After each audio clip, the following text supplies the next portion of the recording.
So, hello everybody, this is Oliver from Neo, and after thinking a lot, I just decided to start a daily YouTube show about tea. Actually, I didn't really know how I should present it to you, so I just said, okay, I just start with something, and today we're gonna start with Bancha. Bancha is a Japanese tea which is considered actually as one of the lowest quality leaves. It is, compared to other leaves, the Bancha is not really worked after being harvested, and Bancha is also very low in caffeine, which in my eyes makes this tea pretty interesting.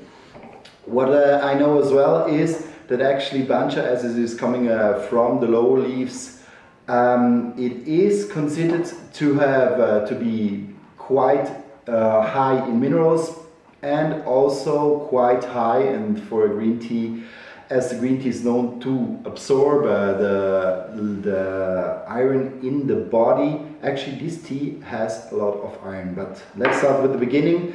So what is Bancha exactly? Bancha, normally green tea or the highest quality green tea, they are considered to be the first harvest. The very first harvest is called Shincha. Now then this is like going over into the Ichi Bancha. It's actually the same tea more or less, only Shincha is really considered like the first harvest and the first picking of the tea. Then in general the first harvest is called Ichi Bancha, Ichi as one in Japanese, and Bancha is then rather the second, third, or sometimes even you find explanation on the internet which say it's the last harvest. And what you see here, I have the leaves, for example, of the Bancha. You see here, it is actually a rather raw tea. You even have small stems here in between. It's a little bit a lighter green. I brought it here as an example. You have Shincha, so you see really finely rolled teas. This is very finely worked out tea.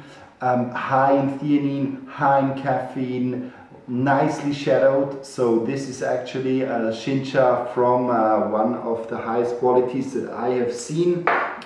Also price-wise pretty high. And the Bancha here, as a comparison, just if you put these two green teas next to each other, you really see that it is actually quite different.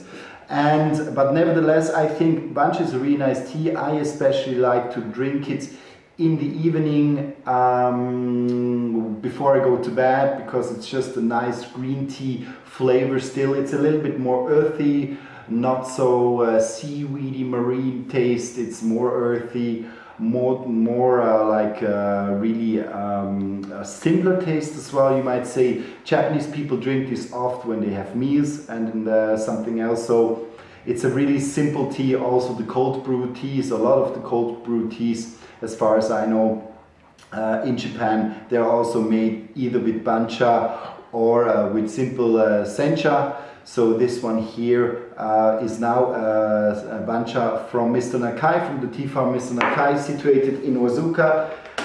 This is like the general packaging he has. He just changes the description here for his lower quality leaves. This one is like 200 grams now packaging. And yeah, it's a really simple tea. Just take it with 80 degrees water. I have here 80 degrees Celsius water. You just put it in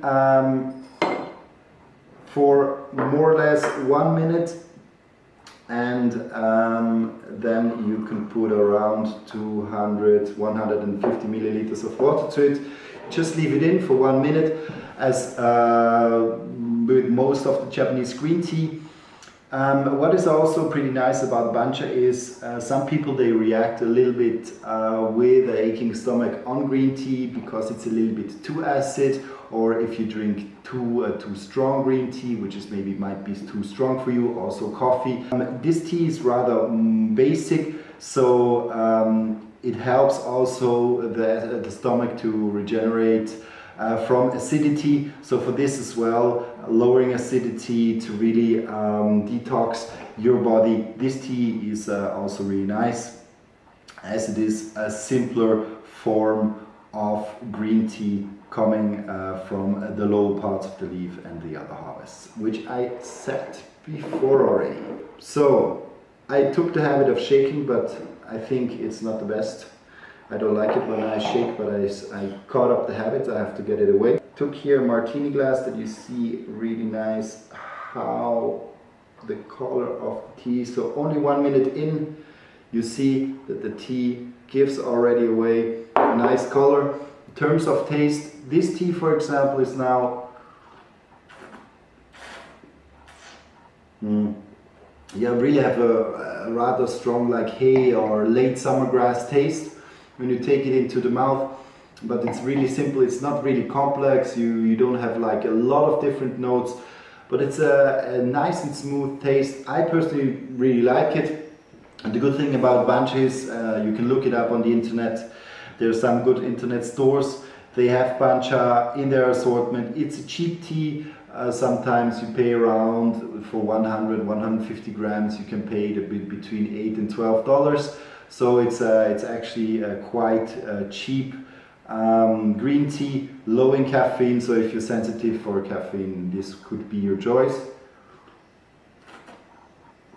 What is also the case here with this green tea is that you have a kind of a wooden or more tree bark note in the beginning. It changes a little bit in a flowery note, but it still stays pretty subtle. So nice rounding note. It's not bitter. There's no real tannins to it, so it's not dry in the mouth either. So what you can do as well is around one refill of it. You do 2 steepings. You steep it twice, and this is more or less what you can do with this tea. So a rather simple tea, but if you're in the evening, if you're maybe tired and you want to have a little bit of energy from tea, but as I said, the caffeine is really low, so you can without any problem drink it in the evening. And what is also good about this tea, as it is really really low in acidity, you can also drink it with your kids. So kids can actually drink this tea, as far as I read. And you can, because there's no caffeine in it, they will not get hyperactive. So it's also a tea which you can actually enjoy with your family.